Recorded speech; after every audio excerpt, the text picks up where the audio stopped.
Damos comienzo a un nuevo programa.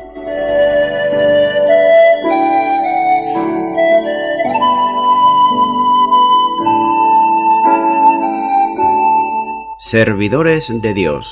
Quien te habla es Manuel Cornejo.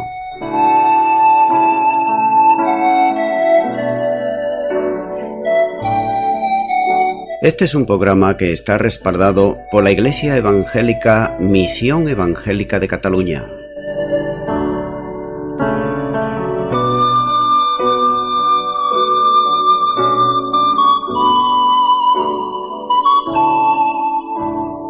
Estamos situados en la ciudad de Sabadell, en la avenida Matadepera número 239.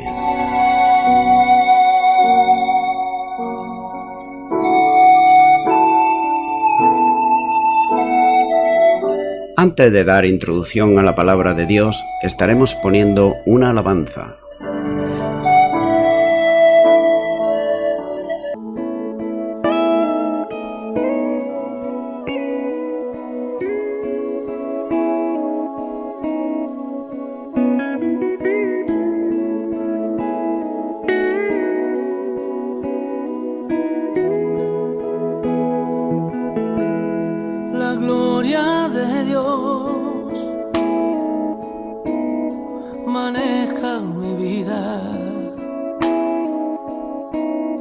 Con hilos de amor que puso en mi alma, me lleva hasta Él. La gloria de Dios, gigante y sagrada, me carga en sus brazos, alienta mis pasos, me llena de paz y miel, sale a jugar cuando me viene a ver y me deja ganar. En la gloria de Dios tendré el descanso para mis pies, con su manto mi frío desaparecerá y descansaré.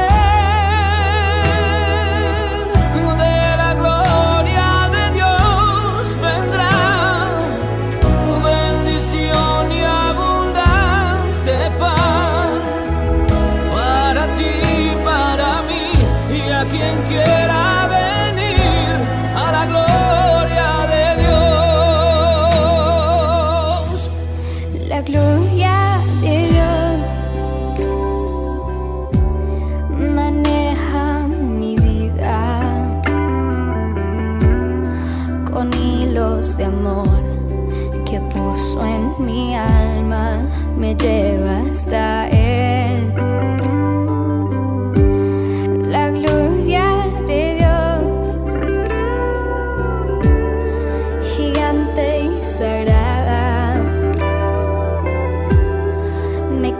En sus brazos, alienta mis pasos, me llena de paz y miel, sale a jugar cuando me viene a ver y me deja ganar.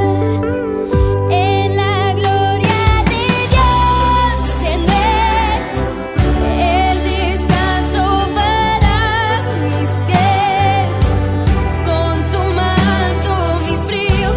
Desaparecerá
Y ya de nuevo, tras la pausa musical, estoy con todos ustedes para estar compartiendo la palabra de Dios, que es la Biblia.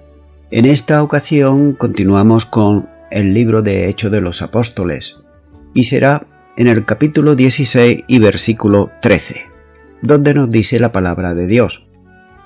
Y un día de reposo salimos fuera de la puerta, junto al río, donde solía hacerse la oración, y sentándonos hablamos a las mujeres que se habían reunido. Comienza diciendo la primera parte de este versículo que y un día de reposo salimos fuera de la puerta. Posiblemente, durante los días que estuvieron en la ciudad, indagaron dónde podían reunirse los pocos creyentes judíos para la oración. Es evidente que en la ciudad no había un número suficiente de 10 hombres judíos que fuesen cabeza de familia, que era el mínimo requerido para formar una sinagoga según las leyes rabínicas, de manera que no se podía constituir una congregación. Sin embargo, era difícil que no hubiera un lugar en el que se reuniesen para la oración en el día de reposo, ya que los pocos judíos que hubiese, no se dice cómo consiguieron la información, pero sin embargo, sabían que los sábados se reunían junto al río. Y es por ello que el sábado salieron todos fuera de la puerta de la ciudad, dirigiéndose hacia el río Gangas. Allí descubrieron el lugar donde estaban reunidas un grupo de mujeres. Pablo, conforme a su costumbre, comenzaba la evangelización primeramente por los judíos. Por otro lado, no sabemos si todas ellas eran judías o había alguna gentil, pero es evidente que eran temerosas de Dios. Por otro lado, tal vez la ausencia de hombres podría deberse a que en la ciudad de Filipos, como colonia romana, pudiera haber expulsado a los judíos como había hecho el emperador Claudio en Roma, ya que un poco más adelante Pablo y Sila serán acusados de judíos perturbadores de la paz. Acusación semejante, por otro lado, a la que permitió al emperador expulsarlos de Roma, a los judíos. Dice la última parte de este versículo: y sentándonos hablamos a las mujeres que se habían reunido. Las mujeres recibieron con agrado a los cristianos. Estos, sentándose según la costumbre de los maestros judíos, comenzaron a predicar el Evangelio. Era un grupo pequeño, pero también suficiente para oír con interés el mensaje que Pablo y sus compañeros le traía, mensaje de salvación y mensaje de esperanza. Tal vez el mensaje fue sencillo y basándose en presentarles la persona y la obra del Señor Jesús. Continúo ahora con el versículo 14, donde nos sigue diciendo la palabra de Dios. Entonces, una mujer llamada Lidia, vendedora de púrpura de la ciudad de Tiatira, que adoraba a Dios, estaba oyendo, y el Señor abrió el corazón de ella para que estuviese atenta a lo que Pablo decía. Dice la primera parte de este versículo: entonces una mujer llamada Lidia, vendedora de púrpura de la ciudad de Tiatira.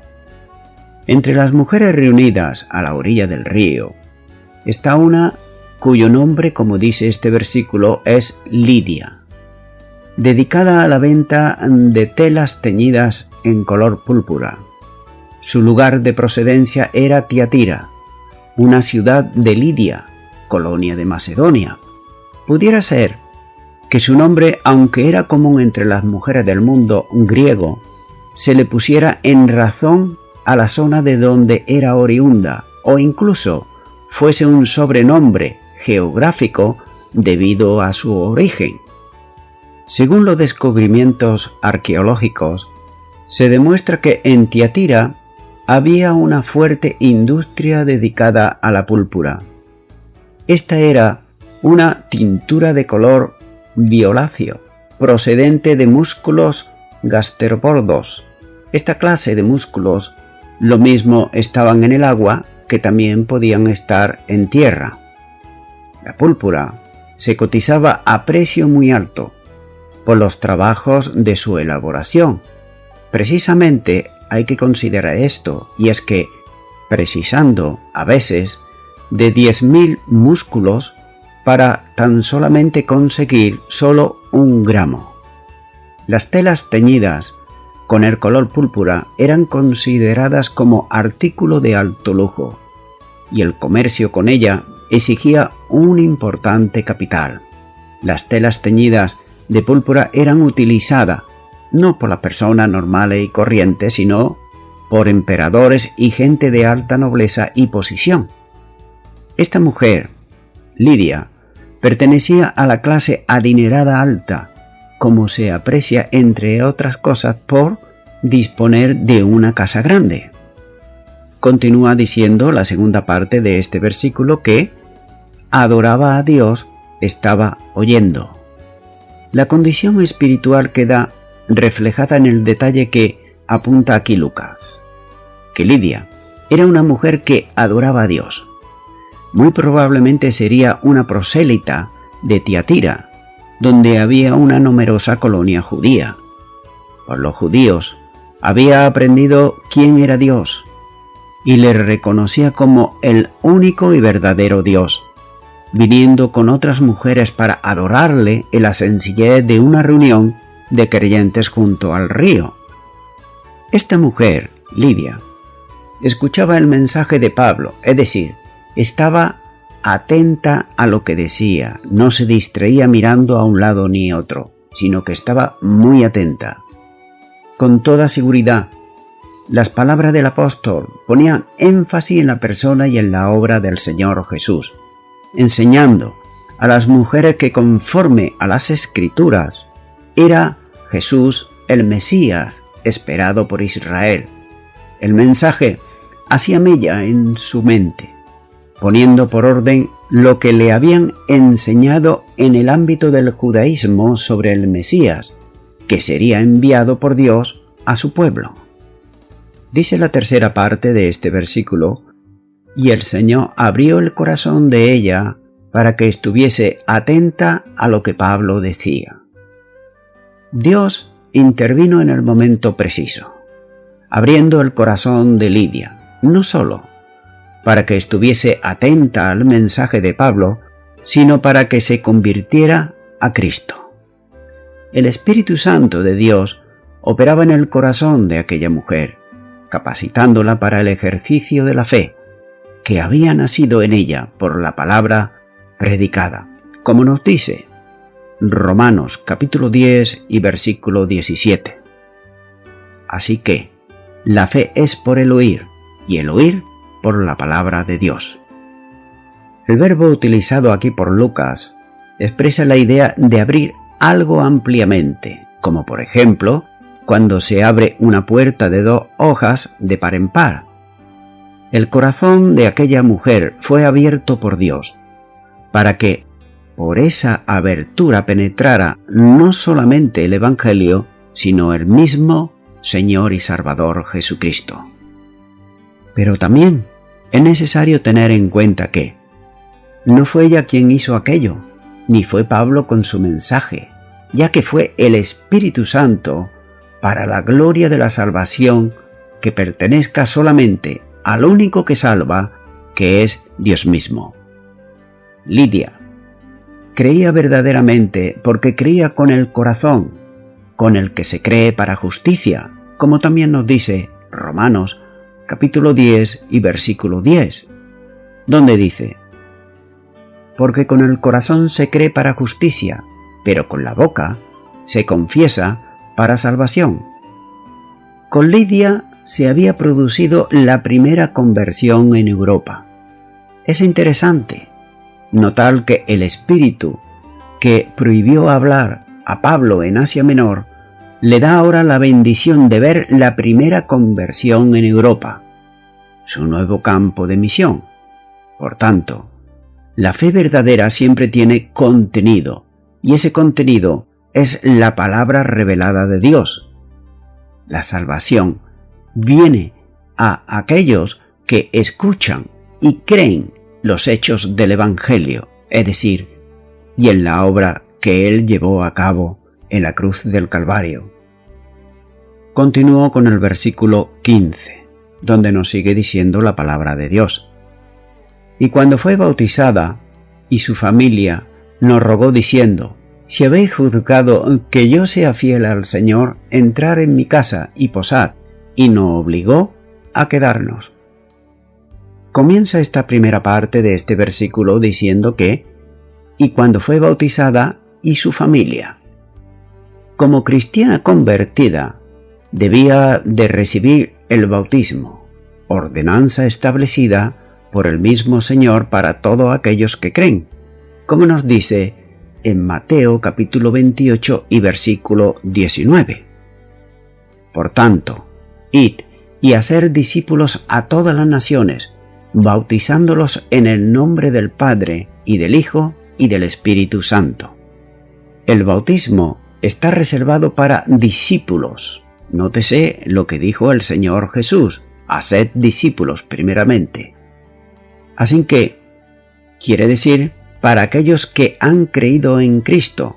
Por tanto, si junto con Lidia se bautizaron también los de su casa, quiere decir que ellos también habían creído de la misma manera que ella creyó en el Evangelio. Ahora bien, hay quienes enseñan que la palabra familia indica también que se bauticen los infantes, es decir, los bebés y los niños que no tienen conocimiento de lo que es el bien ni de lo que es el mal. Pero el texto ni siquiera dice que Lidia estuviese casada, y mucho menos que tuviera hijos, y que estos fueran infantes. No se niega que la mayoría de las casas o familias puedan tener hijos menores de edad, y desde luego en muchas familias hay infantes, esto es algo natural. Pero otra cosa muy distinta es el llamado al bautizo infantil. Se basa en la pura suposición y contradice todos los textos que requieren la fe, el arrepentimiento y la confesión de fe antes del bautismo. El bautismo es para remisión de pecados y los infantes no tienen pecado. Y vamos a ver unos versículos que nos van a ayudar a ello. Por ejemplo, en 1 de Juan, capítulo 3, versículo 4, dice: todo aquel que comete pecado infringe también la ley, pues el pecado es infracción de la ley. Un niño o una niña de 3, 4 o 5 años, ¿qué ley puede infringir? ¿Qué sabe él o ella de la ley si es un bebé? El segundo versículo, Mateo 18 y versículo 3. Y dijo: que si no os volvéis y os hacéis como niños, no entraréis en el reino de los cielos. Nótese esto: un niño no tiene ningún logro alcanzado, es decir, el hombre piensa que la salvación es por sus logros y por sus obras, pero el niño no tiene ningún logro, ninguna obra, así que se acerca al Señor con plena confianza. Mateo 19, versículo 14, dice: pero Jesús dijo: dejad a los niños, venid a mí, y no se lo impidáis, porque de los tales es el reino de los cielos. Estos niños a los cuales se está refiriendo eran demasiado jóvenes como para poder desarrollar una fe personal, es decir, que eran infantes. Y también notamos en Ezequiel capítulo 18 y versículo 20, donde dice: el alma que pecare, esa morirá. El Hijo no llevará el pecado del Padre, ni el Padre llevará el pecado del Hijo. La justicia del justo será sobre él, y la impiedad del impío será sobre él. Por tanto, queda claro que el Hijo no heredará los pecados de su Padre. Esto es para aquellos que ven demonios por todas partes y que cogen versículos del Antiguo Testamento para hacer una exégesis que no está de acuerdo con la palabra de Dios, sino que es algo que ellos interpretan por su cuenta. Así que vemos que en cuanto al bautismo de infantes, esta creencia es una creencia heredada de la Iglesia de Roma, y que aquí algunos que no son de esa Iglesia de Roma, lo extraño es que lo puedan practicar y además enseñar. Aunque tal enseñanza hay que tener en cuenta que es completamente antibíblica. Por tanto, hay que desecharla, aunque caiga muy mal al mundo religioso. Pero estaremos de acuerdo que estaremos entonces agradando a Dios y no a los hombres. Volviendo al texto, ¿quién practicó la ordenanza del bautismo a aquel grupo? Nada dice Lucas sobre quién lo hizo, pero probablemente fueron Tito, Timoteo o quizás Lucas, o incluso los tres, ya que Pablo dice que él no había sido llamado a bautizar y que solo lo hizo con muy pocas personas, como así nos muestra la primera carta a los Corintios capítulo 1 y los versículos 14 al 17. Continúa diciendo este versículo: nos rogó diciendo, si habéis juzgado que yo sea fiel al Señor, entrar en mi casa y posad. Una vez bautizada Lidia, comenzó a rogar e insistir para que el grupo misionero se hospedara en su casa. Ella tenía una casa grande y podía hacerlo, y además también una posición, pero nótese que la posición de aquella hermana era sin duda una posición desahogada, y no le parecía por otro lado justo que aquellos que le habían transmitido el mensaje de salvación tuvieran que vivir en pobres posadas de mercaderes, como seguramente lo estaban haciendo Pablo y sus compañeros. Es por eso que por esta razón lo invita a que entrasen en su casa y pasaran allí. El ruego de ella iba acompañado de una evidencia, cuando dice: si gustáis que yo verdaderamente creyere en el Señor. No se trata de algo condicional, sino de una afirmación, como si dijere: ya sabéis que soy una verdadera creyente en el Señor. Por tanto, nadie en el grupo de Pablo tenía duda de eso, puesto que todos habían sido bautizados conforme a su profesión de fe.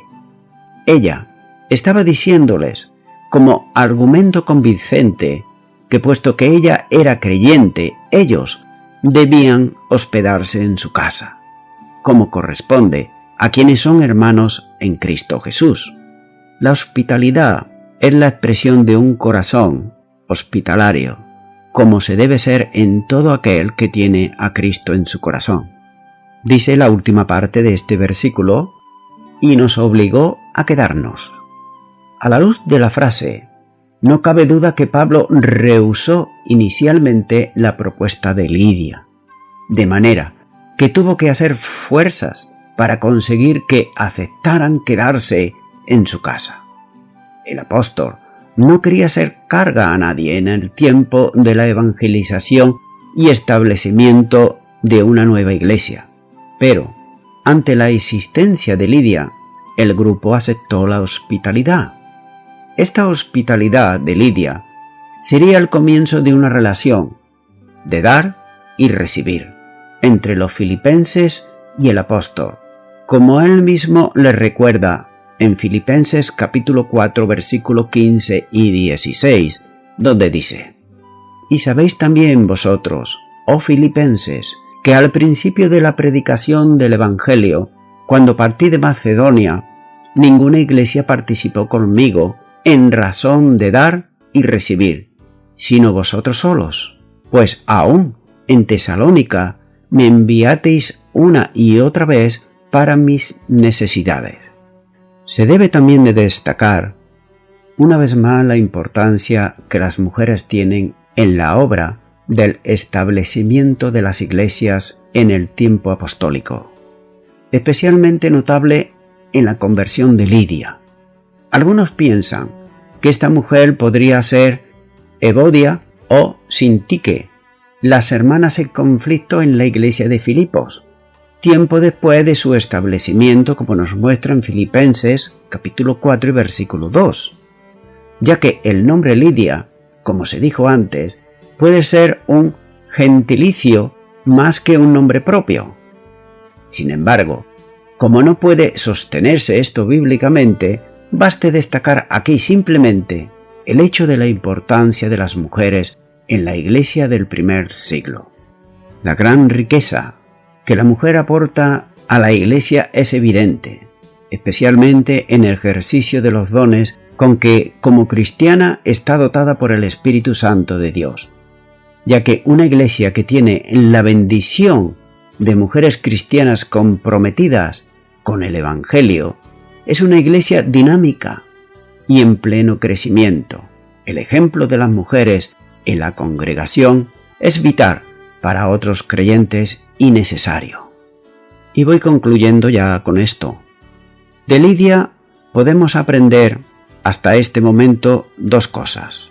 Primero, Lidia supo compartir el Evangelio a toda la familia, es decir, a los de su casa, ya que no se bautizó sola, como una persona independiente, sino que con todos los que vivían con ella.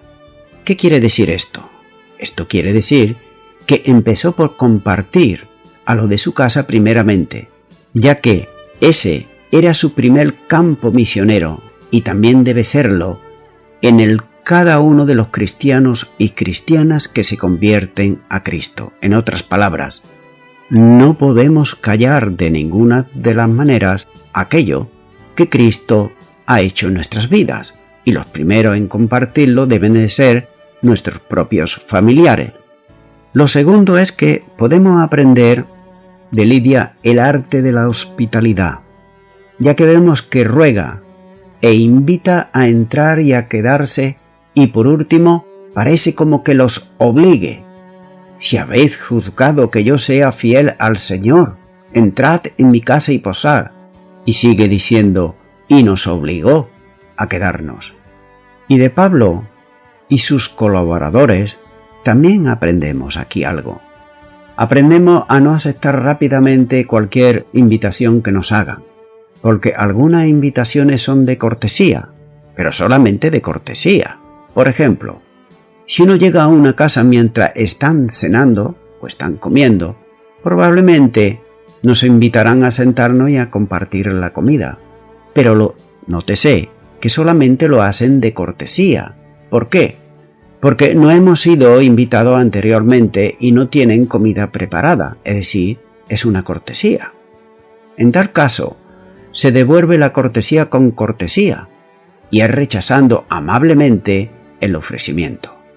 Probablemente Pablo, Silas, Timoteo y Lucas, cuando Lidia les rogó que se queden a vivir en su casa mientras estaban en Filipos, le dijeron que no. Pero ella insistió, y no solo insistió, sino que pareciera como que les obligó a quedarse. No nos dice cómo lo hizo, pero fue tan convincente que se quedaron. Estos detalles pueden resultarnos un poco, quizás, hasta incluso se puede llamar tontos, y no le damos ninguna importancia, o puede que lo interpretemos que se trata nada más que de una cuestión cultural.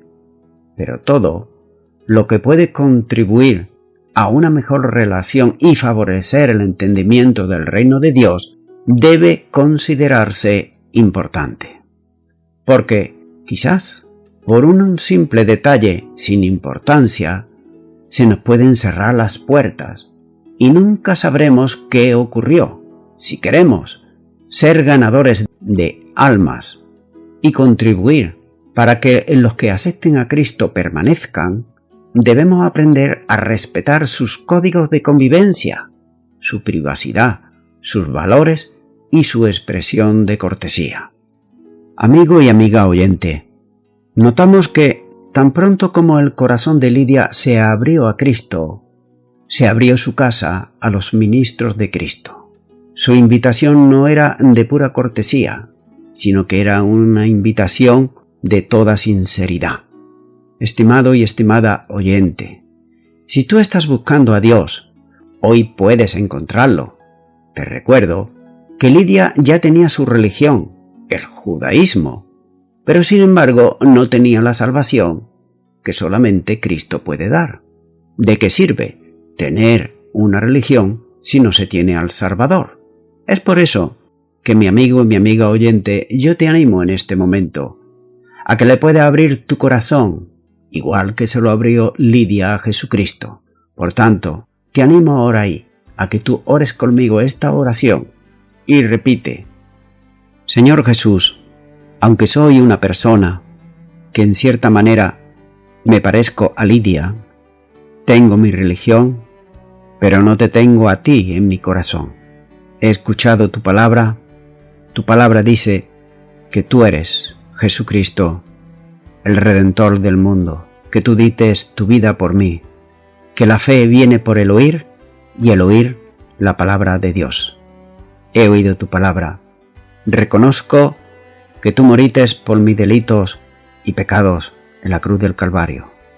Te abro mi corazón, te acepto en este momento como mi Señor y mi Salvador, y te doy gracias en el nombre de Jesús. Amén.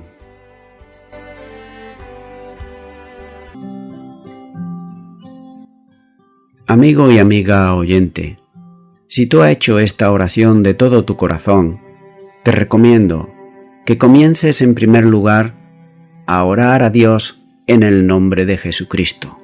Orar a Dios no es rezar, sino que es hablar con una persona. También te recomiendo que leas la palabra de Dios. Comienza por los evangelios si no lo has hecho nunca. Y también te recomiendo que para que puedas crecer espiritualmente, te congregues en una iglesia cristiana evangélica donde se predique, se enseñe y se practique la sana doctrina y la palabra de Dios. Congrégate ahí y con el tiempo crecerás espiritualmente y podrás servir al Señor Jesucristo. Que Dios te bendiga. Y a toda la audiencia, nuevamente ya me estoy despidiendo de todos ustedes y será hasta el próximo programa. Que Dios os bendiga a todos.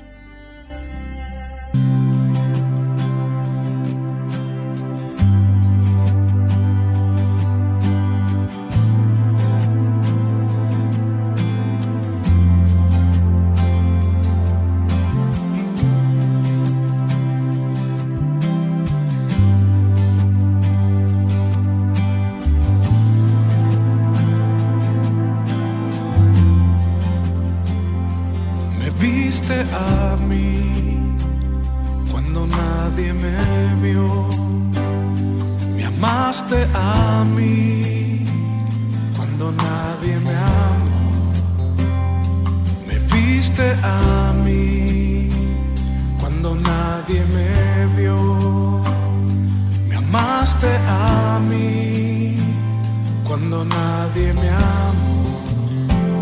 Y me diste nombre, yo soy tu niña, la niña de tus ojos, porque me amaste a mí.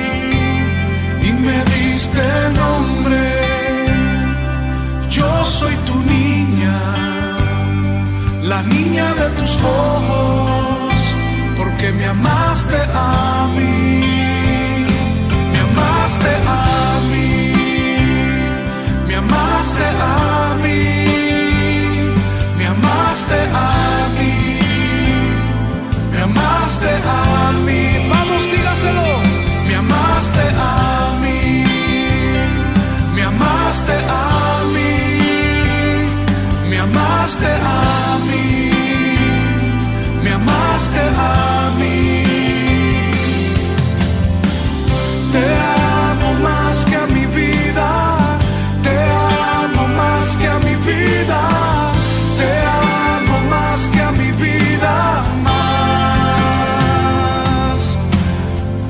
Te amo más que a mi vida, te amo más.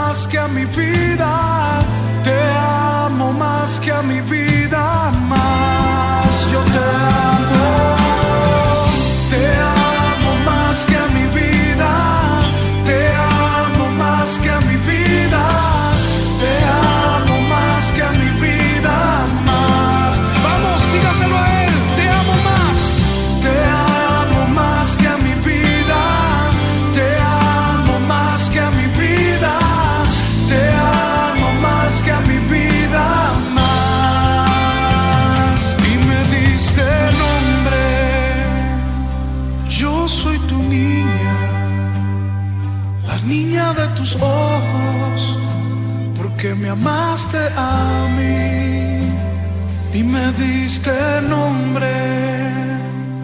Yo soy tu niña, la niña de tus ojos, porque me amaste a mí, me amaste a mí.